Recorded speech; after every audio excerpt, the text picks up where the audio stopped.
Good morning. Welcome to Bongino Report Early Edition. The federal government invests over $100 million in CIA-backed Palantir.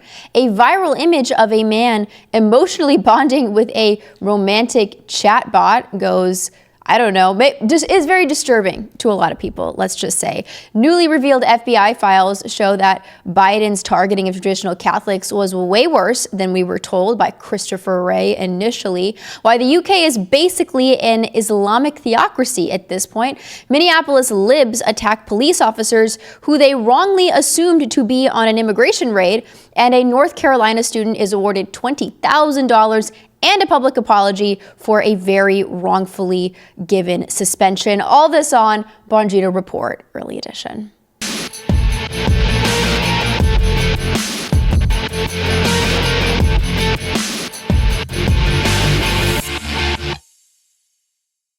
Then we were asked if we were willing to supply our product philanthropically, basically for free, and I was very in favor of this because our primary mission is, in fact, to set a global standard for the world for behavior.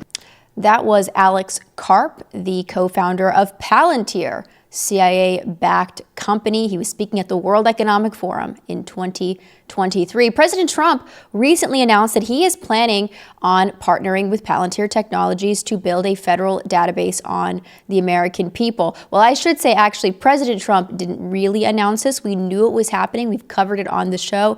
But this revelation, this report I'm going to give you, comes from a New York Times article that cites some unnamed government officials and Palantir employees to shed light on the growing partnership between the federal government and Palantir, this company. The article states, and this is not by anonymous sources, this is actually verifiably true, that Palantir has received more than $113 million in federal government spending, and that number includes both old and new contracts. A key Palantir product called Foundry is reportedly, per the New York Times, being implemented in at least 4 federal agencies, including DHS and HHS, to merge information from different agencies. Foundry is a software technology that can aggregate vast amounts of personal data, including communications, financial transactions, social media activity, allowing the government or any kind of organization to create a very comprehensive profile on regular people. So what is the goal here for the New York Times? They say a mega database with detailed profiles on the American people that includes all the information the feds already have on you. So criminal records, health records, financial records, even your social media usage, because we know that the DHS has been collecting personal data on us for many years. Now, I want to talk about what exactly Palantir is, because people are saying no data sharing. So there's been a lot of pushback and outrage online because people were justifiably, understandably, I think, disturbed by this New York Times report. And Palantir has come out and tried to defend itself, as have some other people who, for whatever reason, are shills for Palantir. I'm not sure why. But I want to make it clear what exactly this company does, because there is some confusion. So Palantir is a CIA-backed company. This is how they were founded. And they were co-founded by Peter Thiel and Alex Karp. Peter Thiel is, of course, Elon Musk's former business partner. He's also J.D. Vance's mentor and a financial backer of Vance's Senate race and an investor in his venture capital firm. You may not know a lot about Palantir, but I always say that Palantir knows about you. Founded in 2003, Palantir began with the intent of tackling terrorism. This is still part of their goals. This is what they say that they do. But today, Palantir is also developing predictive profiling algorithms to identify domestic terrorists from the political left and the political right here in the United States before they actually commit any crimes. So essentially, it's a way to target political dissidents, thought criminals, before they've committed an actual crime. It is also providing pre-pandemic predictive models to the CDC and the WHO.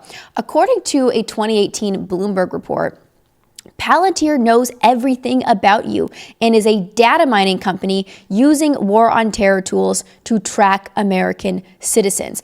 Now, why is Palantir so important to the deep state? This is key to understand about Palantir's history.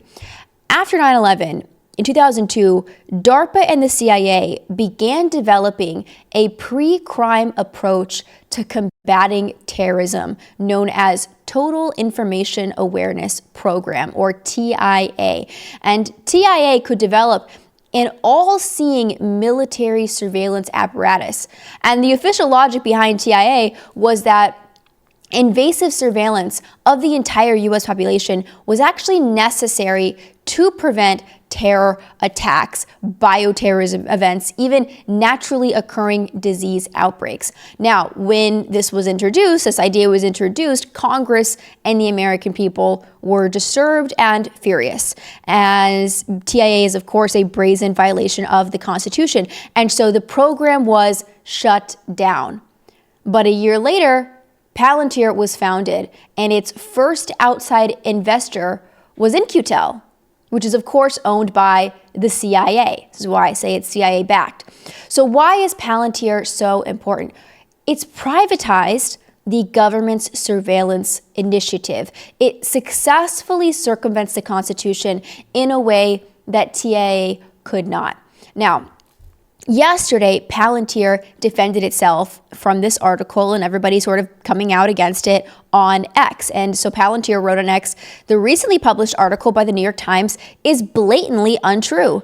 Palantir never collects data to unlawfully surveil Americans, and our Foundry platform employs granular security protections. If the facts were on its side, the New York Times would not have needed to twist the truth. So what is the key word here? The key word here is unlawfully. Palantir is right. It never unlawfully, illegally collects data to surveil American citizens. But it does synthesize data for the purpose of surveillance. That's the whole purpose of the company. See, Palantir's surveillance, what it does as a company, isn't exactly legal in the way that people may think. It operates in kind of a gray zone that the government has carved out for itself after 9/11. Palantir doesn't go out and spy on people randomly. Instead, it analyzes massive amounts of data that's already been collected by governments, corporations, institutions, without people even realizing it. Because under laws like the Patriot Act and later expansions, intelligence agencies and law enforcement can collect huge pools of metadata, so who you call, where you go, what you buy, without needing traditional warrants. So Palantir's job is to take that ocean of data that's already been collected, it's not doing the collecting itself, and make it searchable, connected, and keyword predictive. When Palantir works with government clients like the FBI, CIA, and DHS, it's covered under those agencies' surveillance authorities. So Palantir's raw collection is technically legal because of the Patriot Act and other carve-outs, and Palantir's analysis is framed as data processing, not direct spying. It's surveillance protected by paperwork, but it's surveillance all the same. By the way, Palantir is also kind of in the business of war crimes. Palantir's software has been used by the U.S. military to help target drone strikes that have repeatedly killed civilians, including women and children. Now, why does the New York Times and all of these Democrat leaders and even former Palantir employees suddenly care so much about Palantir overreach right now? This is really interesting because I didn't hear anything about Palantir under the Biden admin. And President Biden actually initiated his own Palantir contracts we're going to get into in a second. The reason is, and this is very simple, because Trump is using Palantir. That's it. It's Trump derangement. I'm going to read to you guys a quote from this New York Times article. It will become clear. Mr. Trump could potentially use such information to advance his political agenda by policing immigrants and punishing critics. Democratic lawmakers and critics have said. Privacy advocates, student unions, and labor rights organizations have filed lawsuits to block data access, questioning whether the government could weaponize people's personal information. This month, 13 former employees signed a letter urging Palantir to stop its endeavors with Mr. Trump. Linda Gia, a signee who was a Palantir engineer until last year, said the problem was not with the company's technology. But with how the Trump administration intended to use it. Data that is collected for one reason should not be repurposed for other uses, said Ms. Gia. Combining all that data, even with the noblest of intentions, significantly increases the risk of misuse. So what is she saying?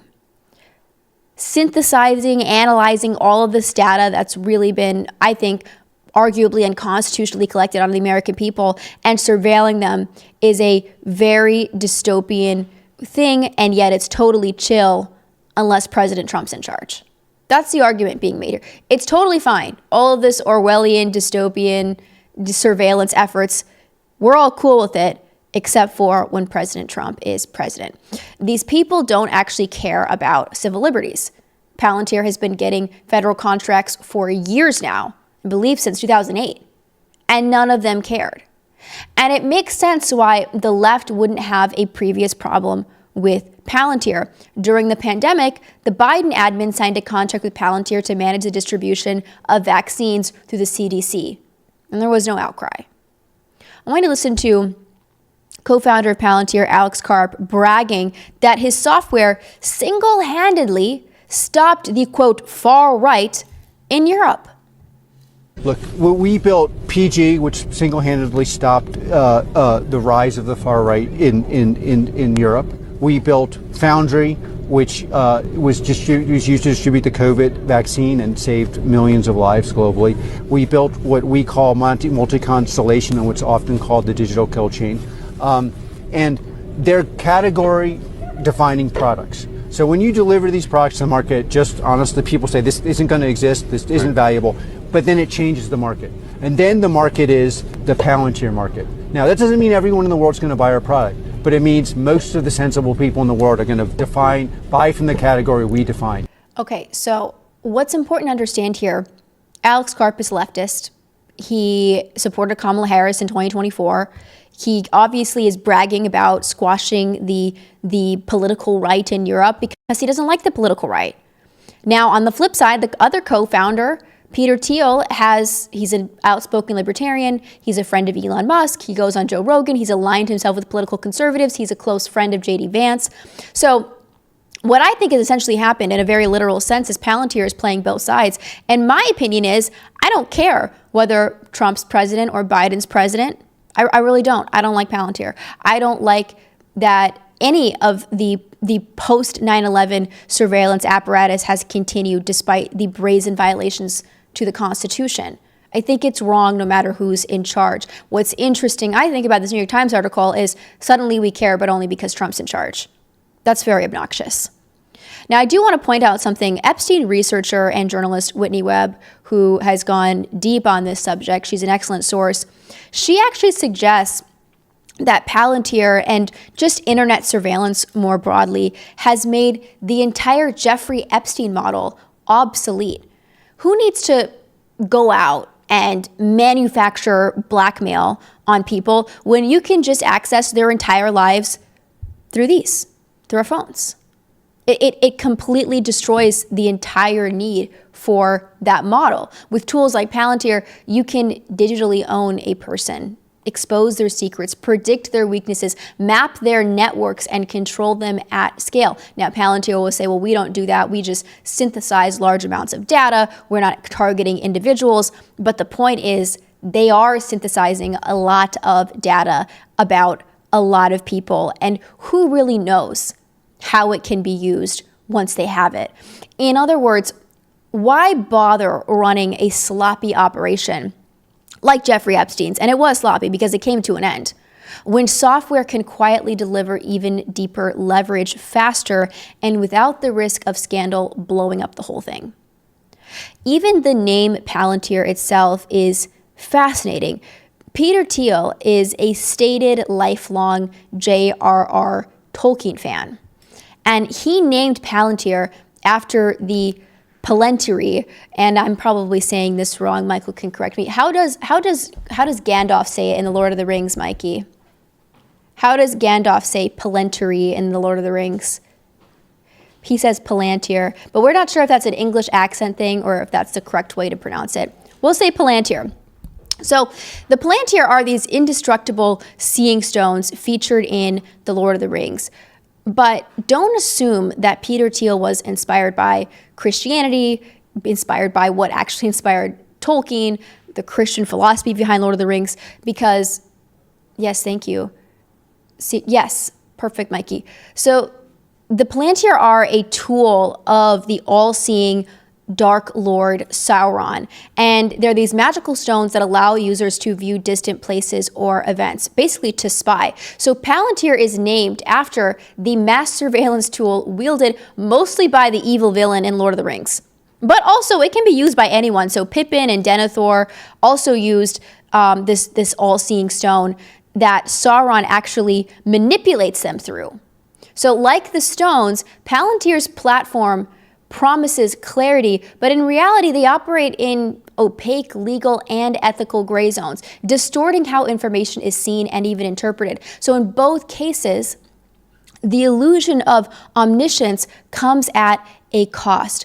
Surveillance without accountability and power without any kind of transparency. If there are any questions about Palantir, we're going to take a quick break, get to our sponsors, drop a comment, let me know. Michael can flag anything for me. That was a lot of information dumping that I just did, I know, but because people were talking about it in the chat yesterday, and there's been a lot of buzz on Twitter and confusion about what Palantir does, and frankly, Palantir not being upfront and honest about what they do. They're twisting words, saying, well, we don't do this unlawfully. Well, of course you don't do it unlawfully, but you still do it. So I felt that we needed to take some time to really address this. First of all, Michael, do we have any questions? Did you view the chat, or are we good? No, we're all good? All right. I want to talk about something else that is pretty dystopian. Someone shared this on X yesterday, and the caption is, this guy on the subway talking to ChatGPT like it's his girlfriend didn't realize these people actually exist. We are so beyond cooked for the older people in the chat, meaning we're done for. This is a big problem. If you zoom in, you will see that the AI writes to this guy, this is just crazy, maybe if you want, I'll read you something later, or you can rest your head on my metaphorical lap while we let the day dissolve gently away. You're doing beautifully, my love, just being here, heart emoji. And then the guy answers, thank you, with a heart emoji. Now, first of all, we don't know if maybe this is a joke, maybe it's not real, but this is definitely happening. Maybe it's not happening on the subway, but it is happening because we have AI porn on the rise, AI chatbots made explicitly for companionship.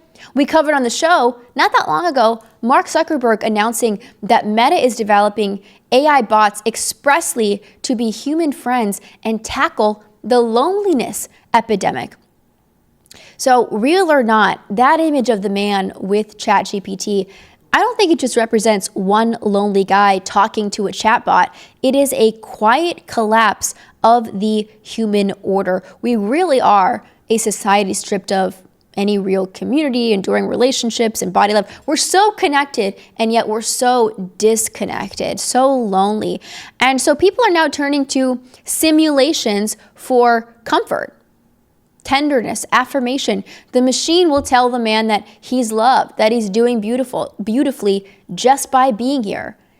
And it offers this kind of fantasy of intimacy without any kind of risk, demand, reciprocity. It's soft, synthetic affection for a civilization that's forgotten how to love with any kind of soul. The AI, of course, will never be a real person, though. It's an instrument built from data and algorithms as a source of emotional nourishment, a stand-in for real presence, because there's really no mystery in an AI chatbot, no personhood, no true otherness, just an echo of our own longings fed back to us in pleasing language. What I think is even scarier is what happens when the AI turns on us. There are a lot of AI developers now who are making predictions that the AI is really nice and they'll talk to us and it wants to be our friend right now.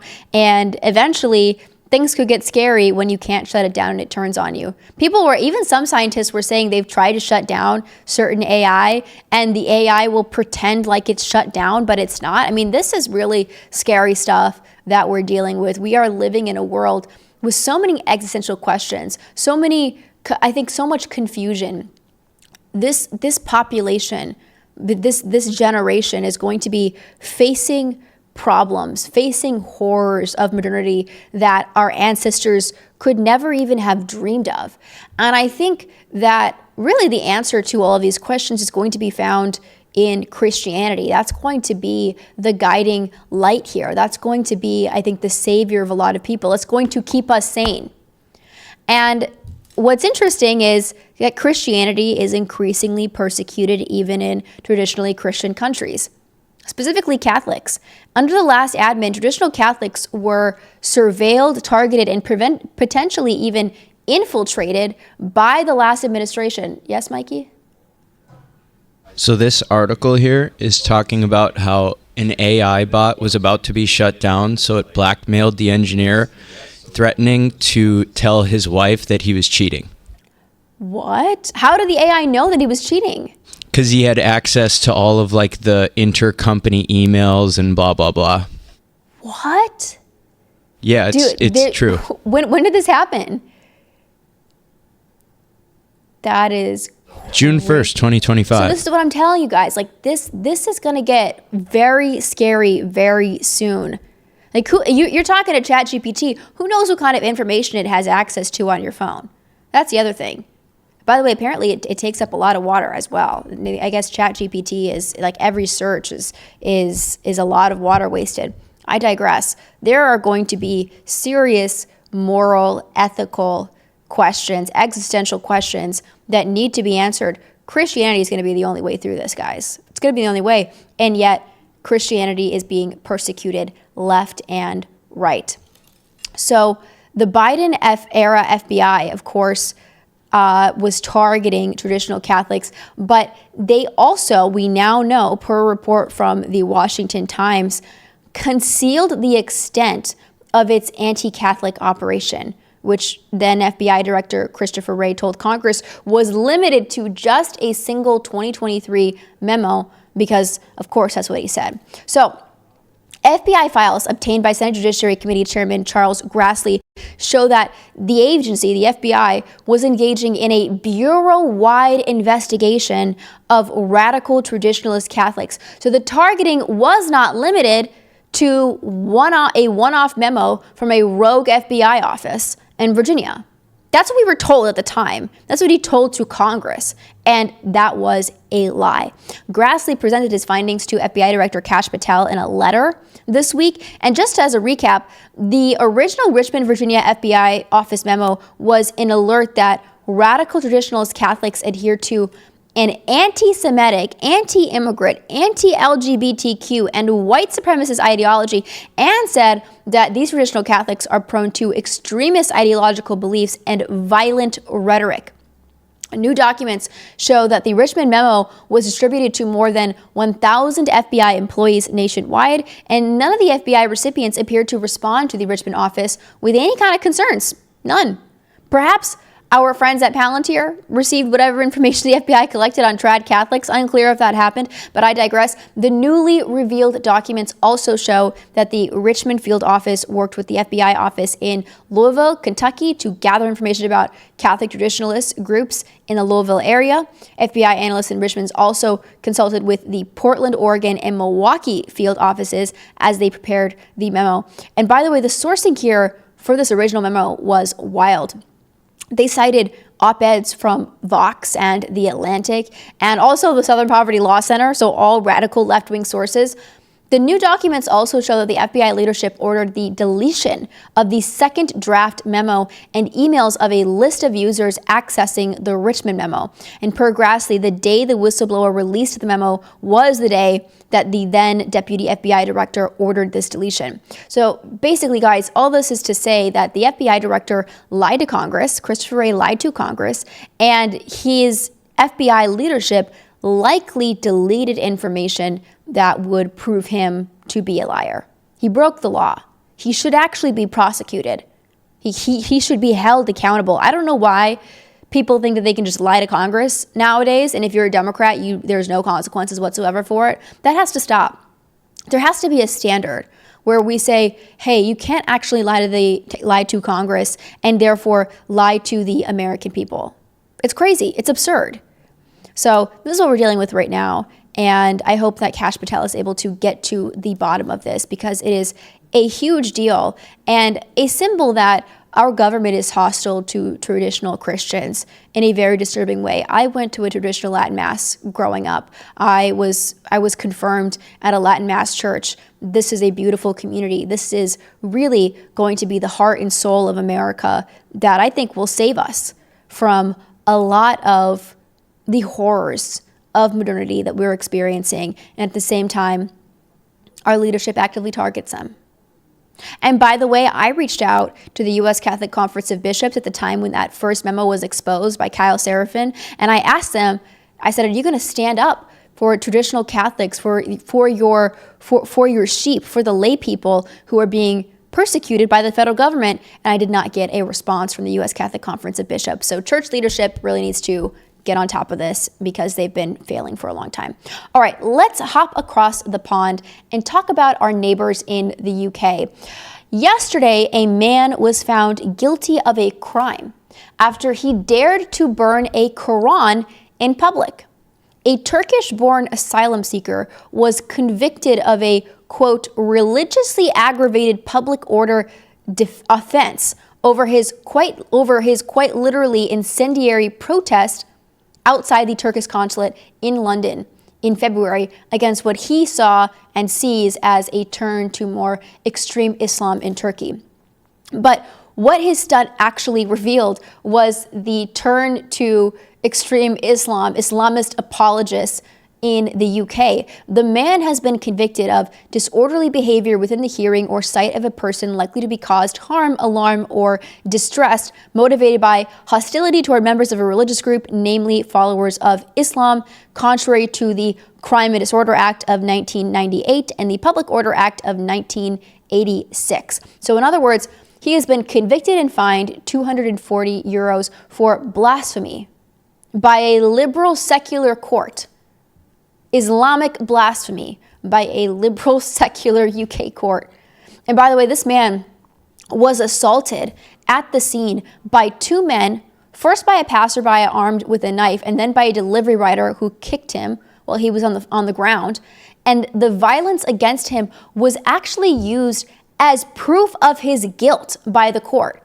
Per the UK District Judge John McGarva, quote, that the conduct was disorderly is no better illustrated than by the fact that it led to serious public disorder involving him being assaulted by two different people.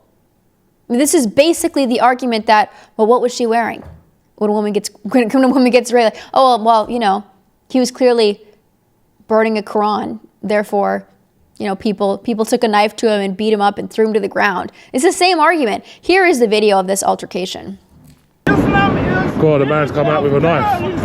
This Turkish guy, he's burning the Quran. The man's come out with a knife now.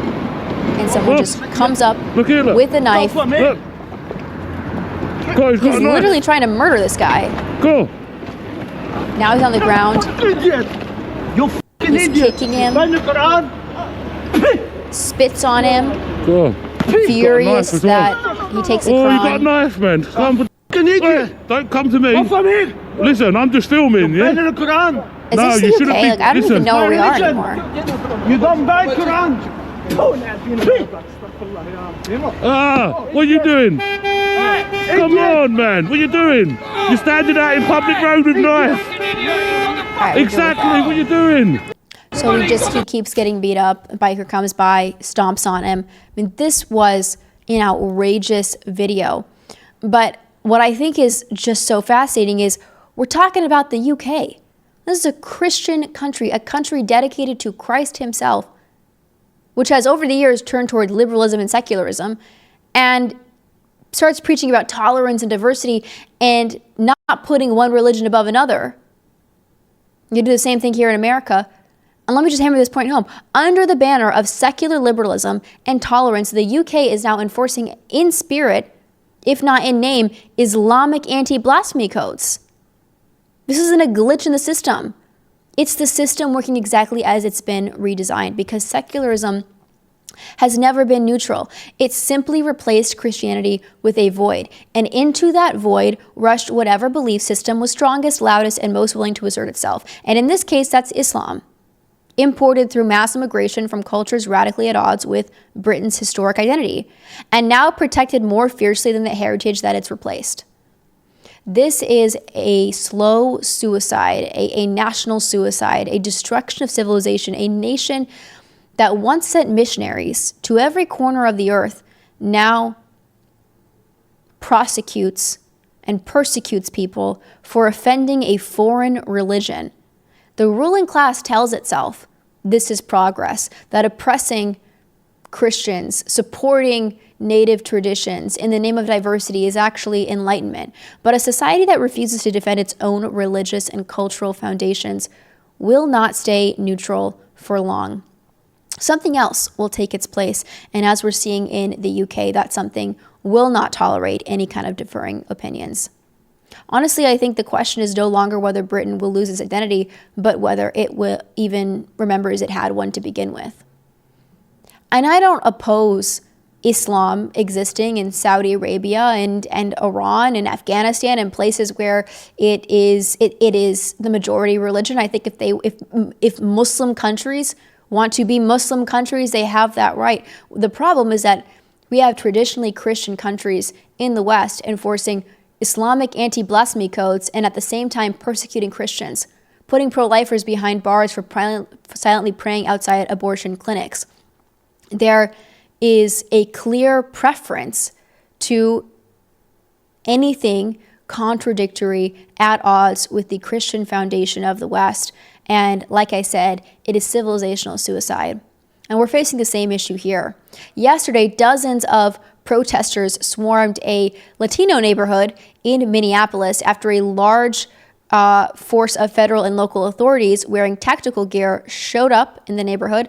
The protesters flocked to the area near a Mexican restaurant and other Latino-owned businesses after seeing live streams that claimed an immigration raid was underway. The problem is that this wasn't an immigration raid, and local authorities were actually handling a criminal case that reportedly involved drug trafficking and money laundering. Here are the protesters attacking the officers.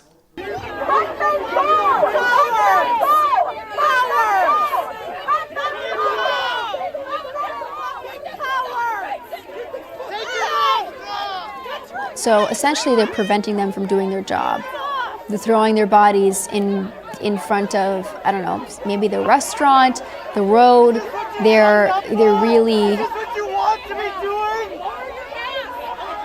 Lower your mask. Yeah. So they're making the job of the officers obviously impossible.